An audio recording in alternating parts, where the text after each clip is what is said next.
নমস্কার, পজিটিভ বার্তা প্ল্যাটফর্মে আমি সঞ্জিতা আজও চলে এসেছি নতুন একটি পর্ব নিয়ে। আজকে আমি বিশেষ একজন অতিথির সঙ্গে কিছুক্ষণ আলোচনায় থাকবো। গোবিন্দপুর শেফালি মেমোরিয়াল নার্সিং কলেজের বিএসসি থার্ড ইয়ারের স্টুডেন্ট রমা পাল আজকে আমাদের বিশেষ অতিথি হিসাবে এসছে। আমরা মূলত এই প্ল্যাটফর্মের মাধ্যমে আমরা কিছু ছাত্রছাত্রীকে সঠিক দিশা দিয়ে থাকি, যারা মাধ্যমিক বা উচ্চ মাধ্যমিক পরীক্ষার পর সঠিক কোর্স নির্বাচন করতে কিছুটা চিন্তায় থাকে, তাদেরকে একটা দিশা দেওয়ার চেষ্টা করি। তো সেক্ষেত্রে আপনারা জানেন যে নার্সিং অত্যন্ত প্রফেশনাল একটা কোর্স, যে কোর্সটি নিয়ে আমরা ইতিমধ্যে অনেকগুলো ভিডিও আপলোড করেছি। তো আজকে আমরা একটু ভিন্ন ধরনের একটা টপিক নিয়ে আলোচনা করব। সেই টপিকের মধ্যে আমরা ঢুকে যাব। প্রথমত আমি আজকে আমাদের বিশেষ যে অতিথি আছেন রমার সাথে একটু পরিচয় করে নিই। রমা, ধন্যবাদ তোমাকে। নমস্কার ম্যাডাম, আমি ভীষণ খুশি আমি পজিটিভ বার্তা এত বড় একটা প্ল্যাটফর্মে আসতে পেরেছি এবং এখানে কিছু বলার সুযোগ আমাকে দেওয়া হয়েছে, তার জন্য অসংখ্য ধন্যবাদ কর্তৃপক্ষকে। আমি এই কলেজে তুমি কতদিন? 3 বছর থার্ড ইয়ার স্টুডেন্ট। তো কলেজ নিয়ে যদি একটু শেয়ার করো। হ্যাঁ ম্যাম, অ্যাকচুয়ালি কলেজে আমি এসেছিলাম প্রথমবার এইচএস দিয়ে, রেজাল্ট বেরোনোর পরে আমি এসেছিলাম, এখানে ভর্তি হয়েছিলাম। তো প্রথমে আমি একটু ভয়ই পেয়েছিলাম যে নার্সিং কেমন হবে, তারপরে হসপিটালে এক্সপোজার যখন ফার্স্ট হলো তখন আমার ভীষণ ভয় ছিল। তো তারপরে এখন সেটা অনেকটা অভ্যস্ত হয়ে গেছে। এখন কলেজ ভীষণই ভালো লাগে, কলেজের লাইব্রেরি ফেসিলিটিও খুব ভালো, ইনফ্যাক্ট ল্যাবের ফেসিলিটি ভালো, মেটাভার্স আছে, সেটা তো সব থেকে খুবই সুবিধা হয় আমাদের অ্যানাটমির ক্ষেত্রে। একদম। আর এমনি প্রজেক্টারে ক্লাস হয়, ম্যামরা ভীষণ হেল্পফুল, মানে অ্যাট এনি মোমেন্ট ম্যামরা আমাদের হেল্প করেন। আর প্র্যাকটিসের জন্য কোথায় কোথায় যাওয়া হয়? ম্যাম প্র্যাকটিসের জন্য আমরা শান্তিনিকেতন মেডিকেল কলেজেও গিয়েছিলাম, ড্রিমল্যান্ড মেডিকেল কলেজেও গিয়েছিলাম, বর্ধমান মেডিকেল কলেজ অ্যান্ড হসপিটালেও আমরা এখনও যাই। এবং ম্যাম আমরা রিসেন্টলি একটা হসপিটাল থেকে ঘুরে এলাম, পুরুলিয়া মেন্টাল হসপিটাল থেকে আমরা ঘুরে এলাম। তো ওখানকার অভিজ্ঞতা একদমই আমাদের কাছে নতুন এবং একদম বলতে গেলে জীবনের একটা মেমোরি। আচ্ছা, ধন্যবাদ রমাকে। রমা খুব সুন্দরভাবে বললো Gobindapur Shefali Memorial nursing college থেকে বিভিন্ন জায়গাতে স্টুডেন্টদেরকে প্র্যাকটিসের জন্য যে ক্লিনিক্যাল পার্ট থাকে সেগুলো কিন্তু করানো হয়। এর পাশাপাশি সেখানকার লাইব্রেরি ফ্যাসিলিটি, সেখানকার একাডেমিক যে এনভায়রনমেন্ট প্রত্যেকটা খুব সুন্দর, সেটা রমার কথাতেই বুঝতে পারছি। আর একটা কথা বললো যে মানসিক স্বাস্থ্য বিভাগ পুরুলিয়া মেন্টাল হসপিটালে কাজ করার অভিজ্ঞতা। তো আমরা সম্ভবত জানি যে অন্যান্য যারা পেশেন্ট থাকে তাদের থেকে মানসিক যে সমস্ত পেশেন্ট বা রোগী হয় তাদের কিন্তু একটু আলাদাভাবে পরিষেবা দিতে হয়। তো সেক্ষেত্রে অনেকেই এটা ভাবে, অনেকেই যারা বাড়িতে মানসিক পেশেন্ট আছে তারা হয়তো চিন্তায় থাকে যে কিভাবে তাদেরকে বেটার ট্রিটমেন্ট দিলে বা ট্রিট করলে তারা সুস্থ হয়ে উঠতে পারবে। আজকে রমার মুখ থেকে সেই বিষয়ে কথা শুনবো। তো প্রতিদিন আমাদের একটা পর্বের নামকরণ আমরা করি, তো আজকে আমাদের যে বিশেষ পর্ব সেটার নাম হচ্ছে মানসিক স্বাস্থ্য বিভাগের কাজ করার অভিজ্ঞতা। এটা অনেকের কাজে লাগবে আশা করছি।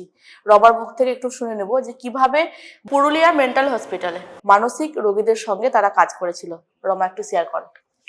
ম্যাম আমরা যখন নর্মাল হসপিটালে গিয়েছিলাম তখন নর্মাল পেশেন্ট থেকে, তাদের শারীরিক প্রবলেম থেকে, বা তারা তো আমাদের সাথে সব কিছু শেয়ার করতে পারে, কিন্তু মেন্টাল হসপিটালের পেশেন্টগুলো তো প্রথমে তো তারা ভরসাই করতে পারে না। এবার সেক্ষেত্রে আমিও নতুন প্রথম ছিলাম যখন, আমারও একটু ভয় লাগছিল যে কেমন হবে, কিন্তু যখন আস্তে আস্তে থাকলাম তখন বুঝলাম ওদের অ্যাকচুয়াল সমস্যা। মানুষের যখন শারীরিক রোগ হয় তখন তো আমরা বিভিন্ন মেডিসিন দিয়ে কিওর করতে পারি, কিন্তু যখন মেন্টাল হসপিটাল, তখন আমি যতটুকু বুঝেছি যে সেই সমস্ত মানুষরা খুবই নেগলেক্টেড, যাদের বাড়িতে থাকে তারাও অনেক সময় অজ্ঞানতাবশত নেগলেক্ট করে থাকে। তো তাদের সাথে যদি আমরা একটু ভালো করে কথা বলি বা একটু ভালো ব্যবহার করি, একটু ওদের সাথে খেলা করি, আনন্দ করি, তাহলে ওরাও আমাদের কথাগুলো বোঝে। ইনফ্যাক্ট আমি তো এমনও দেখেছি পেশেন্ট আছে যারা খাবে না বা মেডিসিনও খাবে না, কিন্তু তাকে যখন একবারের জায়গায় দুবার বললাম বা তিনবার যখন বুঝিয়ে বললাম, ওদের সাথে কাজ করতে গেলে আমাকে পেশেন্স রাখতে হবে। এবার এতবার করে বুঝিয়ে বলার পর ওরা কিন্তু মেডিসিনটা খেয়ে নেয়। ইনফ্যাক্ট আমাদের সাথে ওদের খুব ভালো বন্ধুত্বও হয়ে যায়। ওরা আমাদের সাথে যতক্ষণ থাকে ওরাও হাসি মজা করে, আমরাও তাদের সাথে মজায় আনন্দে থাকি। ধন্যবাদ রমাকে, খুব সুন্দরভাবে রমা বিষয়টা বললো। স্বাভাবিকভাবেই আমরা পজিটিভ বার্তা প্ল্যাটফর্ম থেকে আজকে যে পর্বটি রেখেছিলাম অত্যন্ত গুরুত্বপূর্ণ একটা বিষয়, যে মানসিক, আমরা দেখি যে আজকাল বিভিন্ন কারণে মানুষ বিভিন্ন চিন্তা ভাবনা, ডিপ্রেশন, স্ট্রেস থেকে মানসিক অসুস্থতায় ভুগছে। তারা কিন্তু দিশেহারা হয়ে পড়ছে, বিভিন্ন ধরনের মানসিক ব্যাধি তাদের মধ্যে বাসা বাঁধছে। তো সেক্ষেত্রে রবার কথাতেই যদি বলি যে মানুষের শারীরিক যদি কোনো সমস্যা হয়, শরীরে কোনো অসুবিধা হয়, সেক্ষেত্রে কিন্তু ওষুধ বা মেডিসিন দিয়ে আমরা সুস্থ করতে পারি। কিন্তু মানসিক যদি তার ব্যাধি হয়, সেক্ষেত্রে কিন্তু আমাদের ভালো ব্যবহার এবং একটা সুন্দর কোঅপারেটের মধ্যেই কিন্তু আমরা তাকে সুস্থ করে তুলতে পারবো। অবশ্যই যাদের ঘরে এ ধরনের পেশেন্ট আছে, মানসিক রোগ ব্যাধিগ্রস্ত, তারা অবশ্যই আপনারা তাদের সঙ্গে একটু ভালো ব্যবহার করবেন, তাদেরকে নেগলেক্ট কম করে তাদেরকে একটু গুরুত্ব দিবেন। আমরা দেখবেন প্রত্যেকেই একটু গুরুত্ব পেতে চাই, একটু গুরুত্ব পেলে কিন্তু তারা অটোমেটিক নিজেকে একটু ইম্পর্টেন্ট মনে করে। যখন তার মধ্যে এটা ফিল হয় যে আমাকে কেউ স্পেশাল ফিল করাচ্ছে বা আমাকে গুরুত্ব দিচ্ছে, তখন কিন্তু সে বাধ্য হয় তার কথাটা শুনতে। তো এরা যেহেতু একদম ছোট খুদে বাচ্চায়, এরা আজকে পুরুলিয়া মেন্টাল হসপিটালে পেশেন্টদেরকে পরিষেবা দিয়ে এসে আজকে এত সুন্দরভাবে আমাদের এই প্ল্যাটফর্মে তুলে ধরছে। অবশ্যই এরা আরো অনেক ভালো কাজ করবে, তার জন্য আমি ধন্যবাদ জানাই গোবিন্দপুর শেফালি মেমোরিয়াল নার্সিং কলেজকে, যে এত সুন্দরভাবে ইনিশিয়েটিভ নেওয়া হচ্ছে। কারণ নার্সিং এর একটা বড় পার্ট হচ্ছে যে প্র্যাকটিস, ক্লিনিক্যাল প্র্যাকটিস, এই সমস্ত হাতে কলমে কাজগুলো শেখা অত্যন্ত দরকার। কারণ ডক্টরের পরে যদি আমরা বলি সেকেন্ড ডক্টর, সেটা হচ্ছে কিন্তু নার্সিং স্টাফ। কারণ ডক্টর তার খুব লিমিটেড সময় একটা পেশেন্টকে দিতে পারে, বাকি টাইমটা নার্সকে কিন্তু সেই পেশেন্টকে দেখভাল সবটা করতে হয়। তো সেক্ষেত্রে প্র্যাকটিস যে বিষয়টা, সেটা অত্যন্ত গুরুত্বপূর্ণ এবং এত সুন্দরভাবে ইনিশিয়েটিভ নিয়েছে Gobindapur Shefali Memorial nursing college, যেখানে শান্তিনিকেতন মেডিকেল কলেজ ও হাসপাতাল, Bardhaman medical college, Dreamland nursing home, বিভিন্ন জায়গাতে কিন্তু প্র্যাকটিস করানো হয়, আমরা আগেও দেখেছি।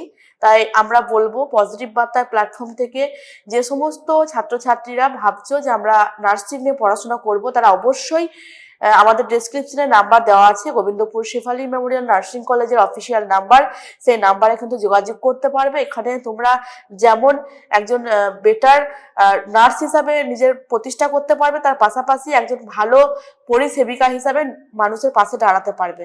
সকলকে অসংখ্য ধন্যবাদ, নমস্কার।